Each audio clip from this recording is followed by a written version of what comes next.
આદમી પાર્ટીના ધારાસભ્ય અને આદિવાસી સમાજના સાવજ એવા ચૈતરભાઈ વસાવાના સમર્થનમાં જ્યારે હજારોની સંખ્યામાં આદિવાસી સમાજના લોકો ઉપસ્થિત છે ત્યારે મંચ પર વિરાજમાન આદરણીય ઈશુદાનભાઈ ગઢવી, ગોપાલભાઈ ઇટાલિયા, મનોજભાઈ સોરઠિયા, યુવરાજસિંહજી, અનંતભાઈ પટેલ, નિરંજનભાઈ, તમામ નામી અનામી સમગ્ર દેશમાંથી પધારેલા આ તમામ આદિવાસી સમાજના નેતાશ્રીઓનું આ તકે હું સ્વાગત કરું છું અને સાથોસાથ મારી સામે ઉપસ્થિત એટલી બહોળી સંખ્યામાં વરસાદી વાતાવરણમાં મારા પિતા તુલ્ય વડીલો, મારી માતૃશક્તિ, ભાઈઓ બહેનો, બાળકો અને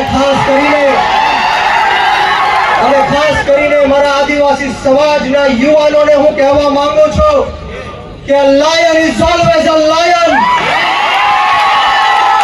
A lion is always a lion.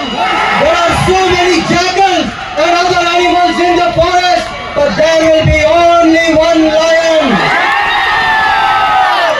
And even if it is single, he will be the king of jungle. આદિવાસી સમાજના ચૈતર વસાવા છે અને જો ગુજરાતની સરકાર અને નરેન્દ્ર મોદી એવું સમજતા હોય કે એના બાપની દેશ છે, એના બાપનું આ દેશ છે, તો સાંભળી લેજો કે રણ में जो हार मान ले वो वीर नहीं है. रण में जो हार मान ले वो वीर नहीं है. जो प्यास ना बुझा सके वो नीर नहीं है. कुर्सी पर बैठे नेता किसी घमंड में ना रहे, ये सत्ता किसी के बाप की जागीर नहीं है. सत्ता कोઈના બાપની જાગીર નથી. જો ગુજરાતની સરકાર અને પોલીસને એમ લાગતું હોય કે ચૈતર વસાવાને પૂરીને આદિવાસી સમાજનો અવાજ દબાવી દેશું, તો કામ સાંભળી લેજે હર્ષ સંઘવી. ચૈતર વસાવા આંદોલનની કોકમાંથી જન્મેલો એક નેતા છે, ગરમ તપતી ભઠ્ઠીમાંથી નીકળેલો નેતા છે. અમે કોઈના બાપથી ડરવાના કે ગભરાવાના નથી. એક વાર નહીં, બે વાર નહીં, 10 વાર આ ચૈતર વસાવાને જેલમાં રાખ્યો.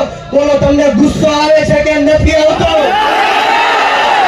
તો આજે હુંકાર અને આજે અવાજ એવો કાઢવાનો છે કે આ ગાંધીનગર નહીં પરંતુ દિલ્હીમાં જ્યાં નરેન્દ્ર મોદી શાસન કરી રહ્યો છે એના કાનના પડદા ફાટી જવા જોઈએ. તેમને હાથ ઉપર કરે, મુઠ્ઠી વાળી અને તાકાતથી બોલવાનું છે. બોલો જય જોહર, જય જોહર, જય આદિવાસી, જય આદિવાસી.